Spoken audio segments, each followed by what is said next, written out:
You walk in tired and hungry, one bad dinner away from losing it. You don't like to cook. You don't want more takeout. You just want something good. That's why there's Dish by Blue Apron. Pre-made meals with at least 20 grams of protein and no artificial flavors or colors. From fridge to fork in 5 minutes or less. Keep the flavor. Ditch the subscription. Get 20% off your first 2 orders with code APRON20. Terms and conditions apply. Visit blueapron.com/terms for more.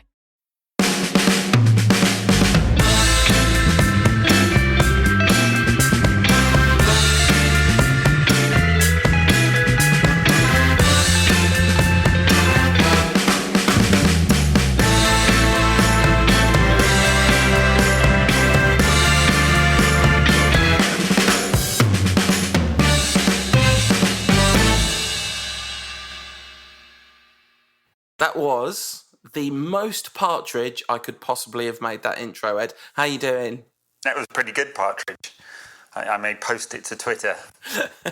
Well, it wasn't accidental partridge, so it doesn't count on that. Although you could claim it was and once again slander me to the general public. In fact, talking of slandering each other to the general public, we promised the listeners an international break special, Ed. We were going to do all Twitter questions. Fake I think news. was the plan. Fake. I don't remember that. Fake. So what happened? What happened with that? It was something to do with a hurricane in Puerto Rico, I think. Oh God. No. I may have forgotten all my recording equipment. I'm currently in Los Angeles, California, and because there's many Los Angeles. That you might get confused with Los Angeles to get confused about. Anyway, I forgot to bring my recording equipment and I couldn't work out where to buy a new microphone in time. And I should say I'm on a lav mic at the moment, so I may not be up to my normal high quality audio standards. That and I got the night before and had a massive hangover and couldn't wake up in the morning. Yeah, like just a few messages from me at the time we'd kind of arranged to meet over WhatsApp, like, you around, Ed? And then 10 minutes later, I don't think Ed's around. It was all fine. But we missed out on doing that international break special, so we owe you yet another show. But we're going to give you a normal old classic Rantcast this week by, reviewing the one game that we've played and previewing the 2 games that are to come. And hoping... Did you enjoy International Week before we review the Watford game? Watch any of it? No, I really... Got your head around the UEFA Nations League? No, I really enjoyed the international break by dint of not watching a split second of football for a week, 2 weeks straight, basically. I don't think I've even seen any of the goals or anything. No, I didn't watch England-Switzerland. There's a game before that, wasn't there? England played Spain. Marcus Rashford scored in that game thanks to a very fine assist from Luke Shaw, so I'm led to believe. Yes. But then, of course... It's a very nice goal. Yeah, Luke Shaw then had the what looked like... I'd seen pictures of that. It looked like an absolutely horrendous injury, but it doesn't seem like it was an absolutely horrendous injury, which is such a relief because that would have been a cruel twist of fate.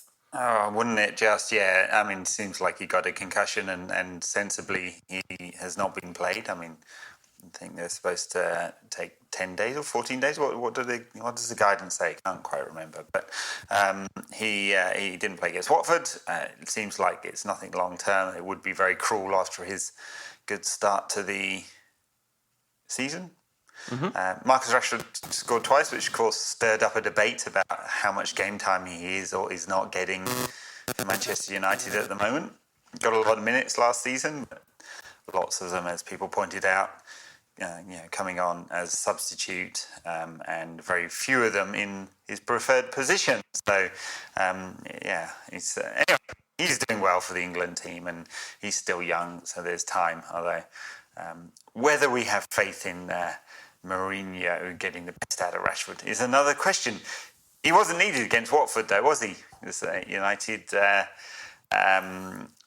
in the end, comfortable-ish sort of victory over the Hornets, who'd beaten Spurs the week before.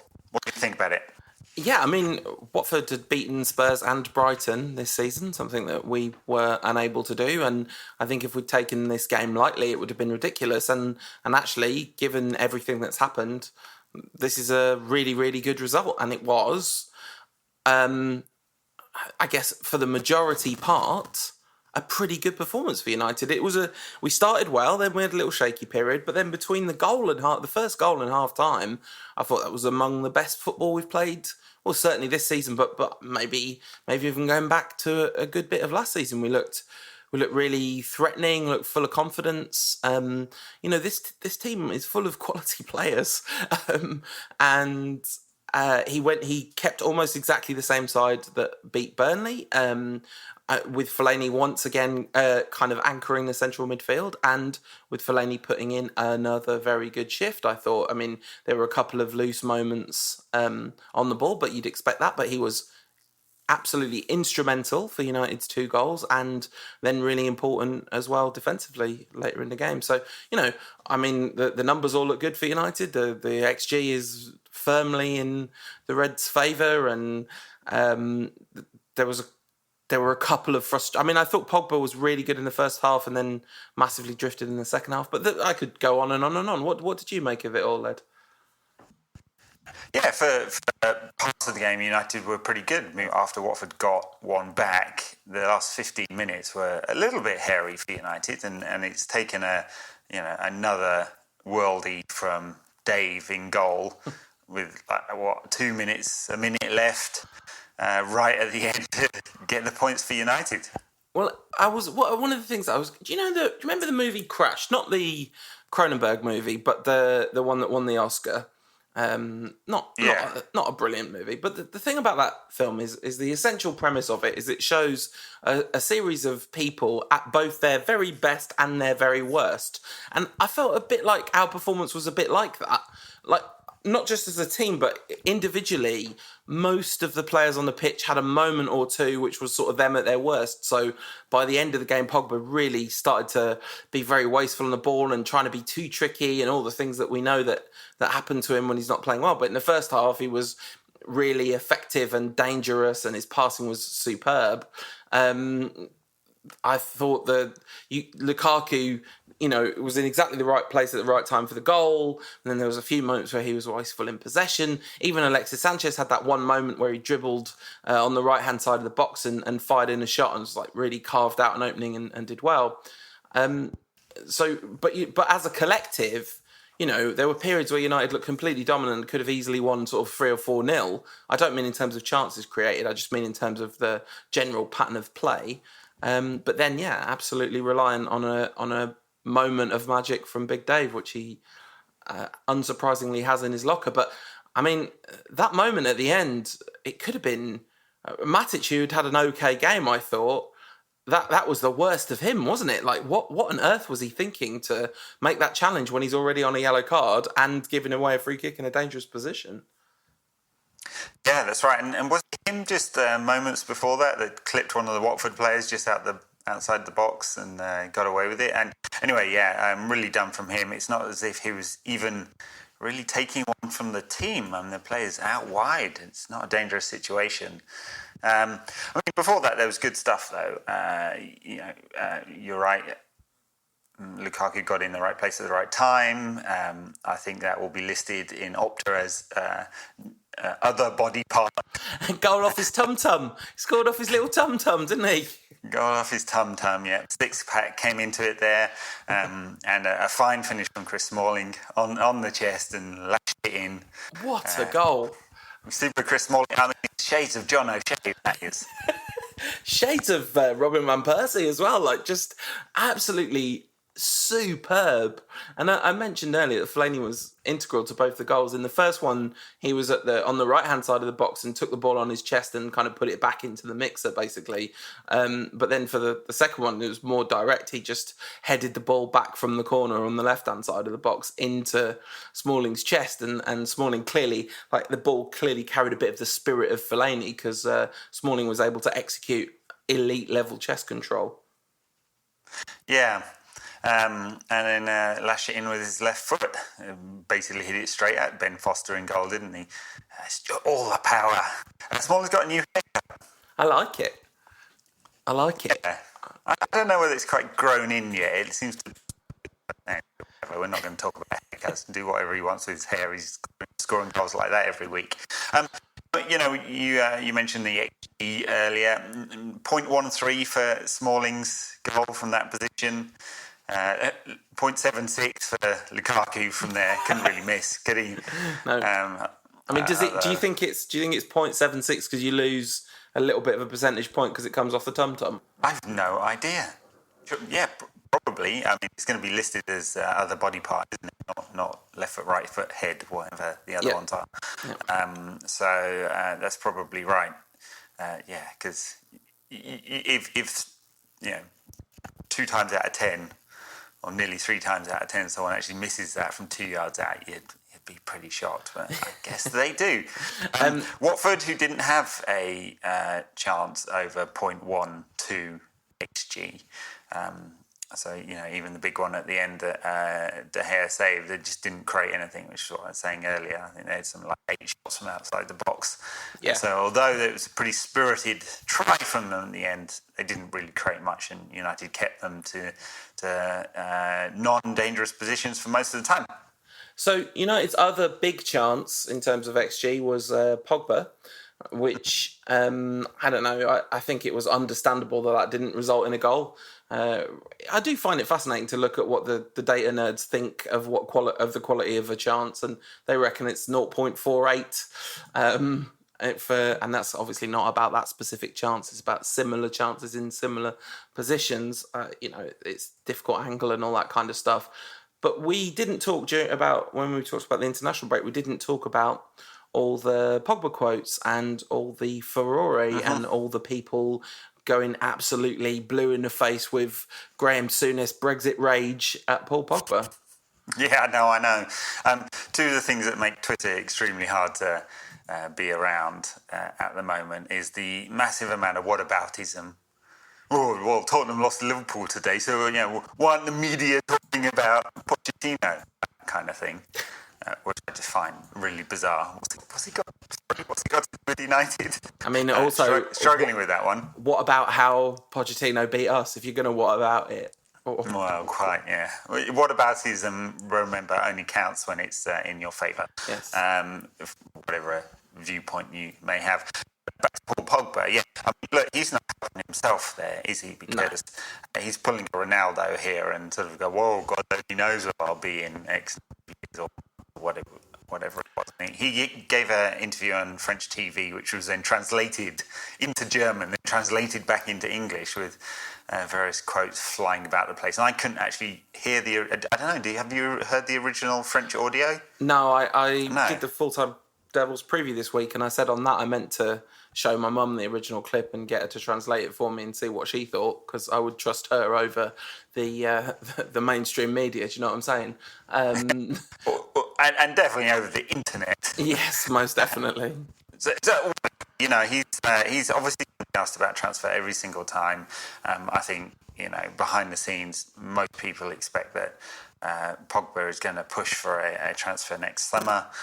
No, I mean, the thing that's really bothered me about the coverage is just this idea that, and when I say the coverage, I mean the United fan response in general, or a section of the community, is just that I actually completely get the kind of, if he doesn't want to be here, he can sod off. That makes complete sense, because football is such a passionate sport, and it's so tribal, and sometimes that's problematic, but sometimes that's also just what it is, and it's not a problem. That is how it is. So if you have a player at your club who doesn't want to be there, it makes it very difficult to kind of feel positive towards them. But the thing that gets me is when people say stuff along the lines of, he's not been any good anyway, basically.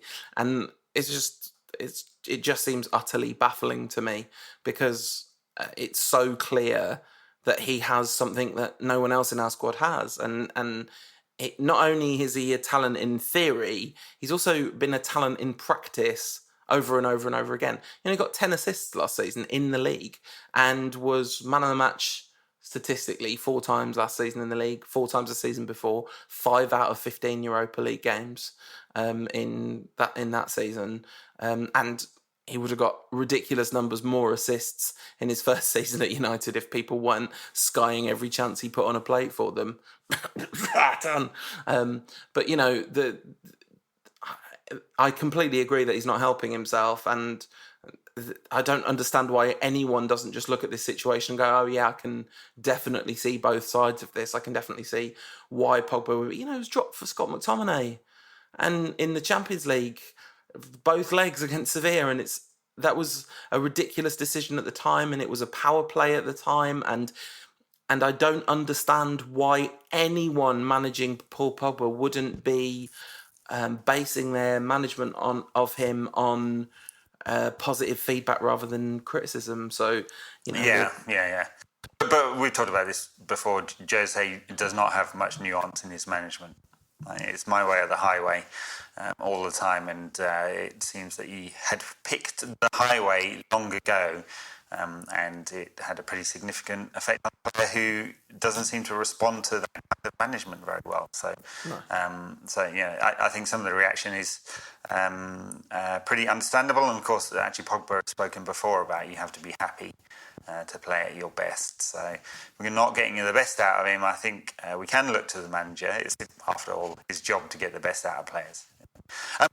I'm not sure we completely spoke about the rest of the Watford game. One player, Jose, appears to be getting the best out of, at least for the last 2 games, is Marouane Fellaini, who had a good game. Yeah. So let's note that, because I'd say 7 out of 10 games he doesn't, and we're quick to point out when he doesn't have a good game. But effective alongside Matic in central midfield, I think, at both ends of the field.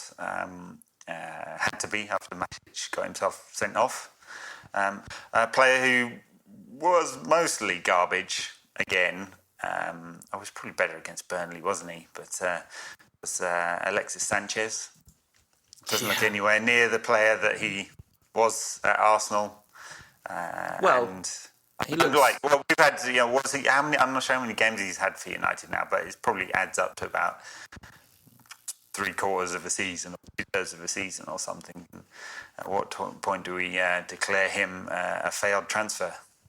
I mean, I guess not yet, really, but I've because of a lot of different circumstances. But I mean, my whole thing for this season of Rantcast was not wanting to sound like a broken record, and I don't know how to talk about Alexis Sanchez's signing without sounding like a broken record, because it was a failed transfer while it was happening. You say he doesn't look anything like the Sanchez at Arsenal, but he looks exactly like the Sanchez at Arsenal for the last part of his Arsenal career. And everyone put that down to the fact that he wanted to move away. But I think we're in something of a Rooney situation here, where you're going to see absolute brilliance from Alexis Sanchez from time to time, but there's a big compromise to having him in the side. And it's because even though he's 29, he's played such a ridiculous amount of football with such a ridiculously small amount of rest for such an extended period of time, for a good deal of that being in the position of being the best player at whatever club he was at, Barcelona being the exception. And so a ton of pressure on his shoulders, and best player for his country as well. So I'm not at all surprised that a 29-year-old Sanchez looks basically past it. Now, maybe this is a fitness issue and things will turn around. I think it would be silly to completely write him off, because we do see the moments of brilliance from time to time. And he was, like you say, he was all right against Burnley. Good even, but I'm just not a fan at all, and I really wish we hadn't signed him, and I really wish that Anthony Martial and Marcus Rashford were doing double duty out on that flank. Martial got about 15 minutes or so at the end of the game. Didn't make a huge contribution, but that was when United were on the back foot. Yeah. Rashford not in the squad at all. I missed that, being away from home, and perhaps having a bit less time than normal. I haven't really caught up on all the stuff. Was he injured or just dropped? No, he headbutted Phil Bardsley. That's why no Rashford. No big drama there, apart from the drama of him nuzzling Phil Bardsley with his head. He didn't headbutt him; he head nuzzled him. Head nuzzled. Yeah. No. Yeah, totally forgot that. So he's going to miss a few games actually. And of course, for him. And of course, he's not the only one with an automatic suspension. Or to Matic, because Matic is suspended automatically, you see. Bad. Made worse by your need to explain it. Yeah. The good rank card listeners who are smarter than to laugh at your jokes. Automatic suspension. It's one game, though. Yeah. Matic. So where does this leave United? Chelsea won, Liverpool won at Spurs, City won comfortably. Just the 6 points behind the leaders at the moment. Are we writing off our Premier League title chances yet? You asked us this last week as well, and I said we did that at the beginning of the season. There were no Premier League title chances this season. That was not a thing. We're ninth. We're eighth on 9 points at the moment. Liverpool looking scarily effective. Although just one caveat to this, amid all the doom and gloom of, is it City or is it Liverpool?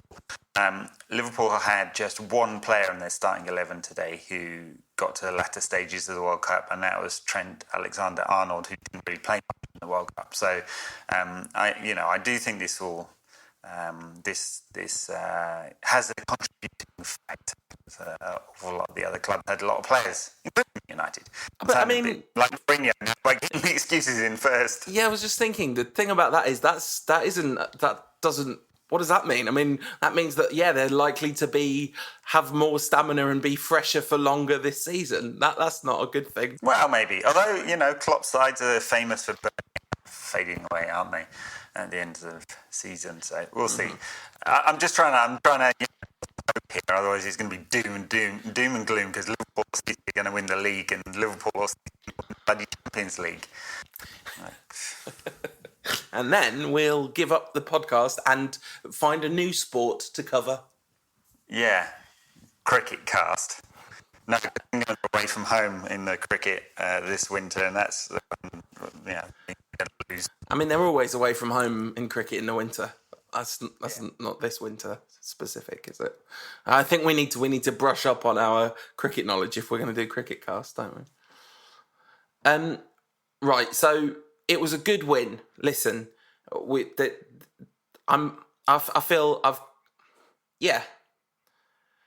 mean, the Burnley win, I think we're going to have to kind of chalk up to just being a win, given how utterly dreadful Burnley have been at the start of the season. But that Watford game, no two ways about it. That was a significant test given the run of form that they started the season with, and United passed it with flying colours. All right, it was wobbly at the end, and we've got problems. There's no two ways about it. United have got problems. But it was a good win, and 2 games ago we were talking about a crisis, and you absolutely can't be talking about a crisis at the moment, can you? No, you can't, and that's a good thing. Tough test again next week as well. So you shouldn't really be talking about Burnley, Watford, and Wolves being massive tests. We want to be talking about City, Liverpool, and Real Madrid. But this is what it is. But before that, Young Boys. Should we talk a little bit about the return of the Champions League? Looking forward to it?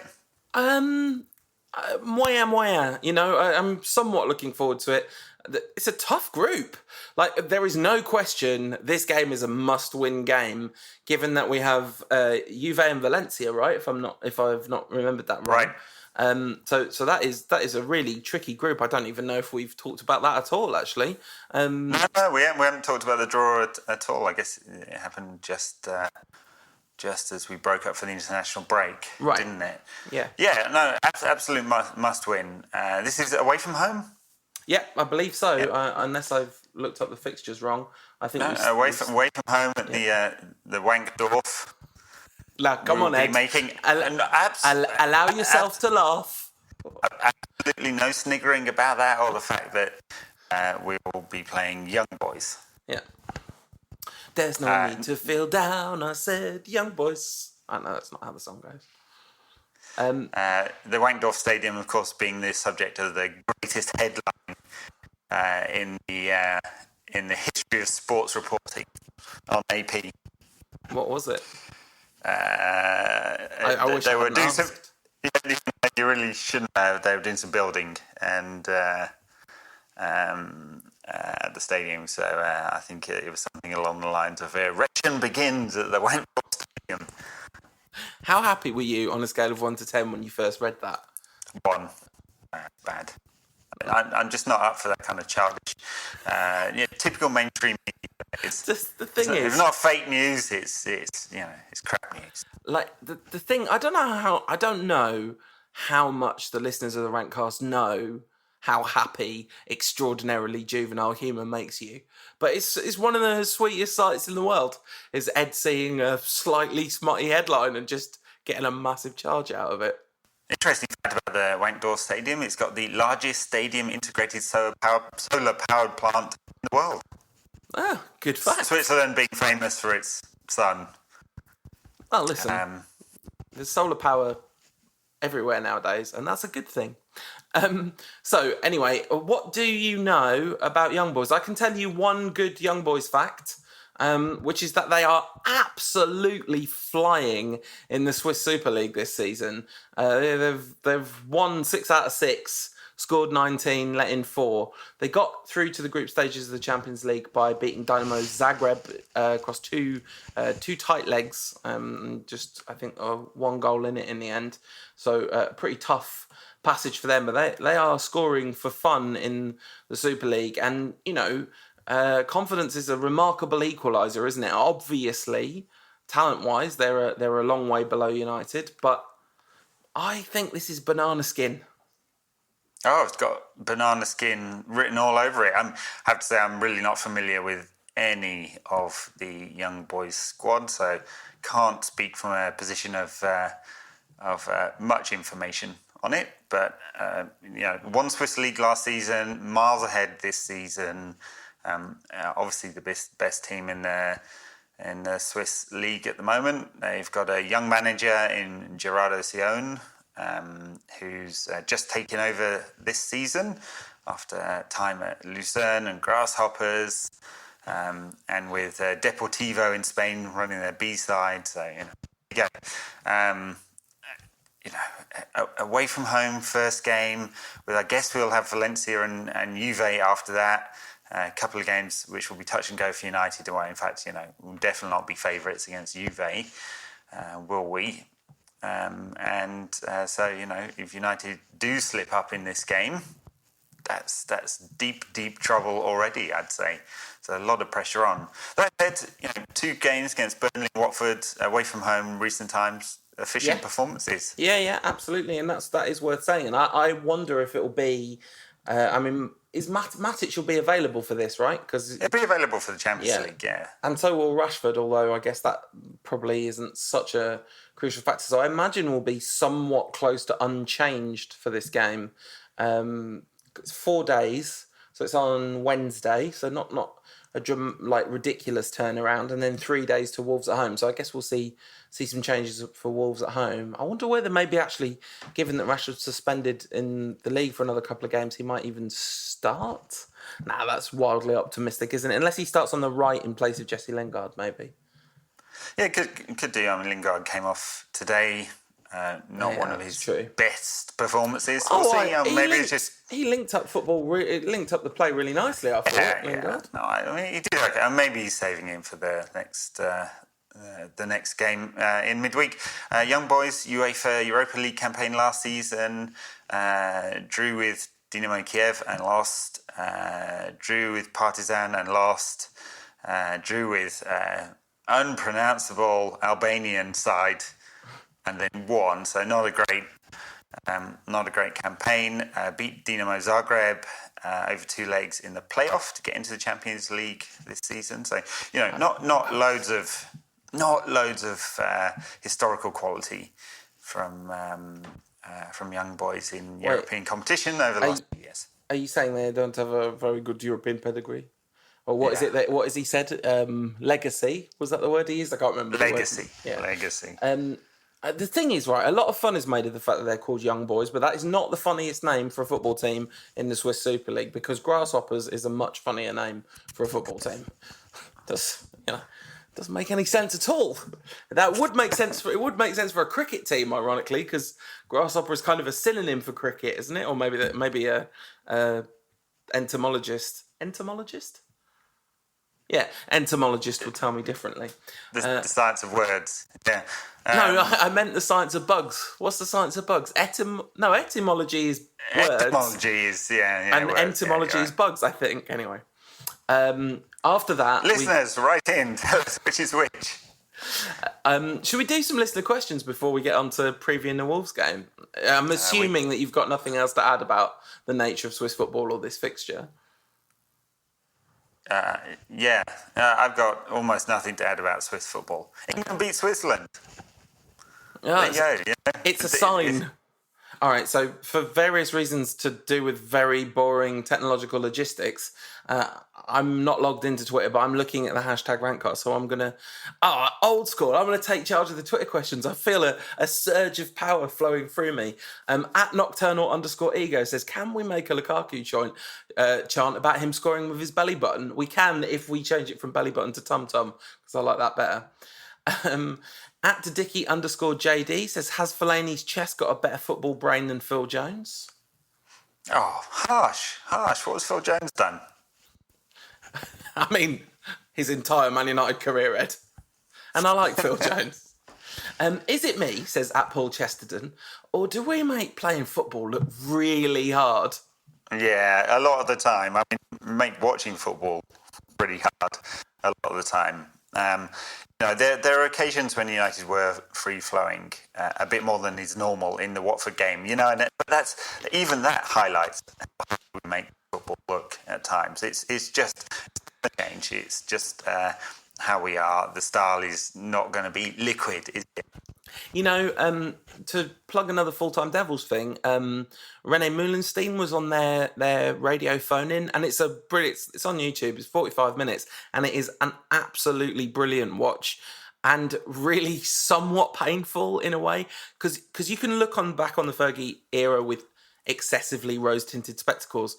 I mean, I say this all the time when we reference this, but there's 7 years of us complaining about Alex Ferguson on this podcast recorded, but Moulenstein was saying that the whole coaching principle that came from Fergie about attack was pace, power, unpredictability, and changes in tempo in the attacking third. Like that was it. These were the kind of doctrines of United's attack, and it's completely fair to say that for the vast majority of the time that was on display, except when we were in really bad patches of form. But I don't half miss that, because I was thinking so many times when we counter-attack, we somehow manage to make our attacking players look really isolated. There just isn't that liquid football, like you say. So yeah.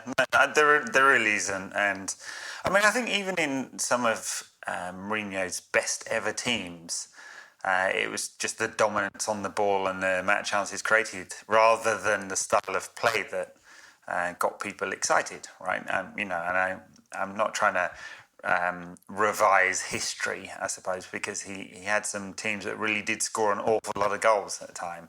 But I'm not sure they'll ever be remembered for having a wonderful style and identity. But that's not this. That's something else, though. That's the other. That's another question, isn't it? Because those teams did not make playing football look really hard. They made football look easy. And I was thinking about this a bit more and thinking, the number of silly misplaced passes and lackadaisical challenges and fouls in silly areas. There is just a kind of collective malfunction in our team waiting to happen. And I know we're speaking on the back of a win, but it was very evident in that Watford game still. True. At Ashwin3_ says, do we feel Fellaini starting is almost a requirement now for us to play 4-3-3 while giving Pogba room to go forward? If he plays like he's done in the last 2 games, we could live with it. Not even... Okay. Yeah. It's all right. I was trying to answer the question while you were halfway through there, wasn't I? So, do we feel it's a requirement? He's had 2 games in a row. We have seen this before, haven't we? And then he'll have an absolute bog of a game after that. So, would people forgive other players? I'm going to do some whataboutism here. Would people forgive other players for being crap 7 times out of 10 and then having a couple of good games. I don't know. He's. I think it's about the level of expectations with Fellaini. So history tells us he's not going to suddenly become this dominant player every week. We have other players in Fred, who's £50 million player on the bench, who probably has a better certainly has a better all-round game, and is certainly a better passer than Fellaini, and has plenty of speed and energy. Doesn't offer the physique, obviously, and Herrera, who's obviously had a big career at United, but offers plenty of tenacity and energy and speed between the boxes. So I don't know. We've got options. Fellaini's been good in the last 2 games. I would be really, really surprised if he continues that for the rest of the season. Yeah, I mean that's my answer. Also, I don't think we need to go on a lengthy answer to this question, but I think it's really interesting that we got it yet again. Another version of this question from Jay Green at Jay Rutland. Where's the joy gone? Where's the simple pleasure gone? Where's the passion gone? I don't care if we win or lose. I just want our soul back, please. This isn't a team I recognise. This is my club. And we've talked about this at some length in recent weeks, and it just won't go away as a theme. And I thought it was worth mentioning in among all the people kind of banging the drum for Mourinho loyalism, basically. Yeah. And there's a lot of people banging the drum for Mourinho loyalism or flying aeroplanes to demonstrate their Mourinho loyalism. Plenty. He has inspired a certain level of cult-like devotion amongst the fan base. I mean, I don't think he's ever really very good to navel gaze into the Twitter sphere, because I don't know, it's definitely not a reflection of the kind of match-going crowd, who obviously positive, but not in a kind of cultish, in a kind of more realistic way, But yeah, in Twitter you delve into I hate Mourinho and I love him, and he's that kind of man. He does inspire that kind of passionate loyalty. We saw it from Chelsea fans, even though many of them hated him after his second spell. So at Pranav Mehta says, can we give De Gea a blank cheque and a 20-year contract? And at Kurd Rice Aurora says, what percentage of MUFC stock should be the signing on bonus for David De Gea? Yeah, the stock's done very well this year, of course. Like since the summer when United didn't break the bank spending on players. We'll see what the investors want. Should we give him a 20-year contract or whatever it takes, I guess? I mean, he's going to get a massive contract because he'd get a massive contract moving elsewhere, and the market is where he is. And if you're going to pay Alexis Sanchez £300,000 a week plus a £75,000 a week bonus for being crap, you're going to have to pay David De Gea at least that much for being the best in his position. At Olamide Lawal says, I miss Paul Ansell's tweets. Man actually left Twitter for good. I did. I actually left Twitter for good. And thank you. Well, not quite though, because you're a lurker and you are currently reading from Twitter. That's not the same. You're a taker, not a giver, Paul. Listen, I've given plenty to the people of Twitter in the region of an absolutely ridiculous number of tweets.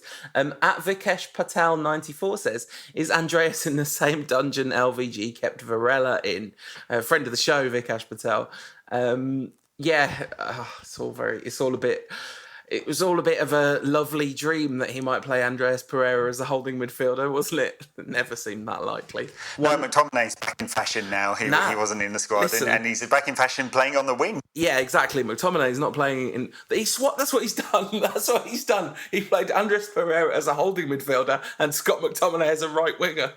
This is what's happening to us now. Friend of the show, reluctant friend of the show, Chris, says, I like the pink kits. What do you guys think? And I'm only mentioning this because I really like them. We're mixed in the Rankcast group on this one, aren't we? I mean, I think as a standalone, it's a fine kit. It's pretty smart and sort of millennial pink, isn't it? And very sort of in vogue at the moment. And I think it's a fine kit. My only challenge is that it doesn't feel very United, really. It sort of looks like they took the red kit and left it out in the sun too long. You say, I mean, they claim that it's influenced by the football pink, which is, of course, an institution in English football. Every kit they find some tenuous relationship to United's history to say, this is why we've done it. Yeah, but, that's what they've claimed. Now, your cynical claim is that there's a women's team now, so they've made a pink kit. That's the claim that you made. I mean, that was a tongue-in-cheek cynical claim, but yeah. I wouldn't be surprised if there's not some marketing dude in a basement in Adidas somewhere who said, let's look at that. I mean, but where does this end? Where does this end? These funny coloured kits. We're going to have a sky blue kit, and they're going to say it's inspired by the colour of the water in Salford Quays. That's not sky blue, though, is it? It's a kind of darker colour than that, because it's not normally sunny enough for that to be sky blue. The women's team beat Aston Villa 12-0. 12-0. I nearly went to that game as well. You can praise them. They're clearly going to be the best team. Well, no, not today, but they probably going to be the best team in Championship level women's football. And 12-0 kind of shows that may well be the case. Obviously, they've got some very good players, which they got from a number of other teams around the country. Controversy about that, and the fact that United went direct into the Championship after not having a team for so many years. But they were 12-0 up after 68 minutes. They just took the... I demand more professionalism. I bet Jose's down the training ground saying, Do you think there was a bit of Jose ball there? Do you think he's been on the blower when they got 12-0 up and they went full Jose ball? Cheating the fans they are. You're making us look bad, Casey. Could you stop scoring goals, please? Yeah. Anyway, that's been really good. Under 18s, under 23s beat, was it Blackburn 4-3? And Mason Greenwood scored a hat-trick. 7 goals this season, Mason Greenwood, something like that. He was on fire last season as well. A lot of people genuinely convinced that he is going to be one who makes it at the top level, but a long way to go, obviously. But he's certainly showing a tremendous amount of potential. It's interesting actually, because one of the questions that Moonenstein was asked on that phone-in was about which young players had surprised him, and he said, when Will and Michael Keane were both at the club, if you'd said that Michael Keane would be the one with the Premier League career, that would have been a pretty big surprise to most people. And that's the thing about a player in Mason Greenwood's position, isn't it? It's just that there is such a long way to go, even when you feel like you're nearly there.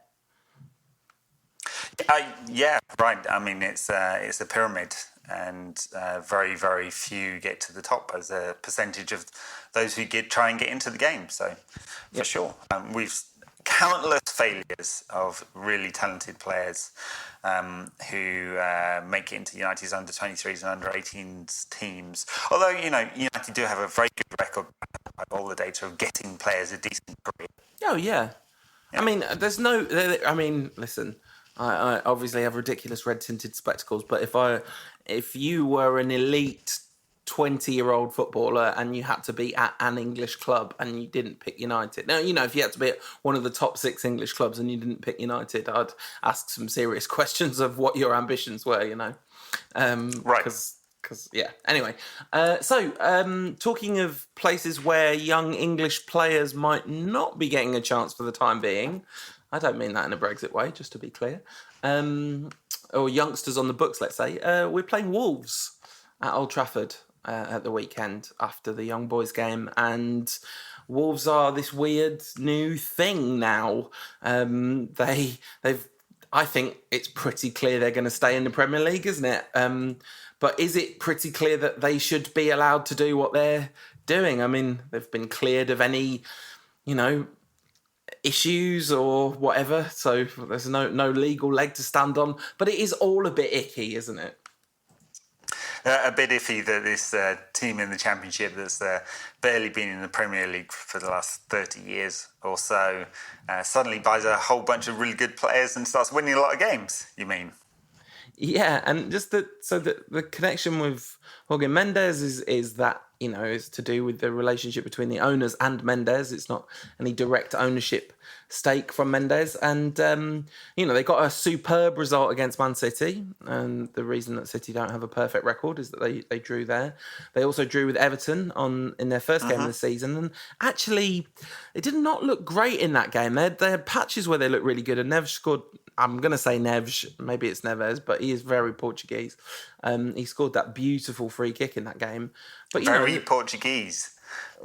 Can you be like, just a little bit? He's Portuguese, isn't it? And then they beat West Ham away, which, listen. Everyone's doing that. Yeah. Have West Ham played yet this weekend? I don't know.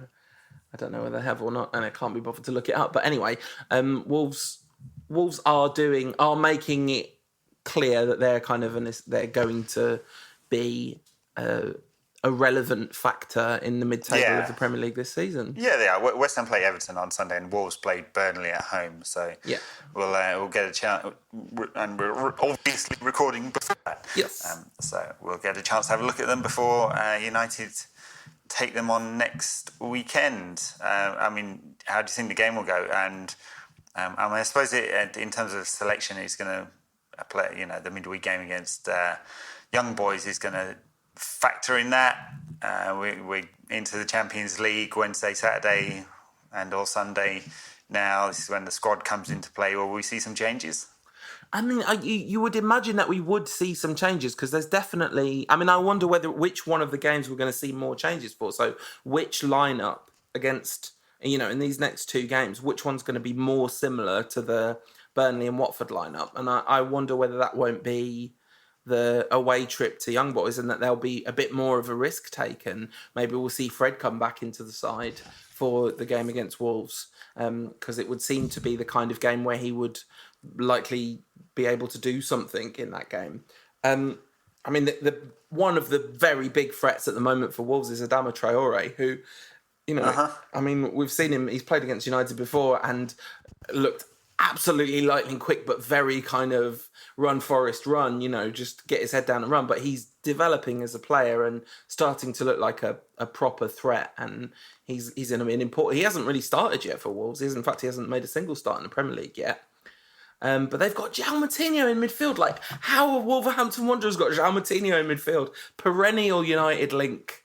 But never a United player. Is he one of them, theirs, or is he a loan? I can't remember now. So, but yeah, they've got some good players who are getting them some decent results, and it looks like they're going to be plenty good enough to stay up. This is obviously going to be a big test for them because it's at Old Trafford.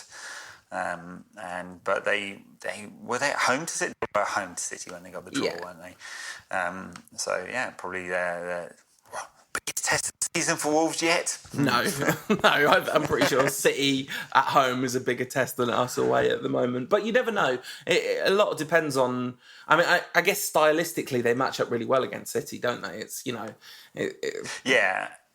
And one of the things to say about Wolves is they create a lot of shots, so more than 40 in their 4 games to date. This is excluding the one on Sunday that will have been played by the time you hear this. So they're creating chances, having a lot of shots on goal. That's normally the sign of a team that's going to score enough goals to do well. I don't think they're going to be challenging the European places, but they don't need to do that, do they? No. A solid season. Stay in the Premier League and they can go and spend £100 million next summer. Yeah, or more. It's. I'm not taking this one lightly. The fact that it's at Old Trafford does make you think, okay, well, this should be okay and confidence. But so much of this game is going to depend on what happens against Young Boys. So I think if we beat Young Boys, then I'd be very optimistic about our chances of beating Wolves. But if we slip up in the midweek, then then everything's going to start seeming terrifying again, isn't it? Yeah. All right. So I suppose we should do some predictions because that's what we do. Yep. I'm predicting a 2-0 win against Young Boys because last week I could not pick a result and you said just say some numbers. That might have been the week before. So that's what I'm doing. 2-0 against Young Boys and a 2-1 win against Wolves. Yeah. I'm going to say some numbers too. I'm going to say a 2-1 win at Young Boys and a 1-1 draw against Wolves. Brilliant. And barring some sort of sleeping in based disaster, we'll be back to cover those games after the Wolves game. In the meantime, have a brilliant week and up the Reds, eh? Up the Reds. Thank you for listening to another episode of the show. As always, because we don't want to take gambling sponsorships or try and sell you razors or boxes with food in that come to your door or all the other things that podcasts sell, we just want to run the show using crowdfunding. If you want to get involved, head to patreon.com/rankcast. At a certain level of backing, $5 a month plus VAT, you'll get an extra bit at the end of each show. And this week we talked about prominent Manchester United departures, absolutely central to the Roy Keane departure story. David Beckham, when he came back with Milan, I just wanted to mention that briefly because that's one of my favourite United memories. That game with the Glazer protests, the 4-0 win, Beckham coming back on, picking up the green and gold scarf. I mean, it was such an electric night at Old Trafford, wasn't it? Remarkable piece of theatre that was when he picked up the green and gold scarf. Goosebumps. I get the goosebumps just thinking about it. Roy Keane's departure. Funnily enough, I just read the chapter in Fergie's second book about that. This podcast is part of the Sports Social Podcast Network.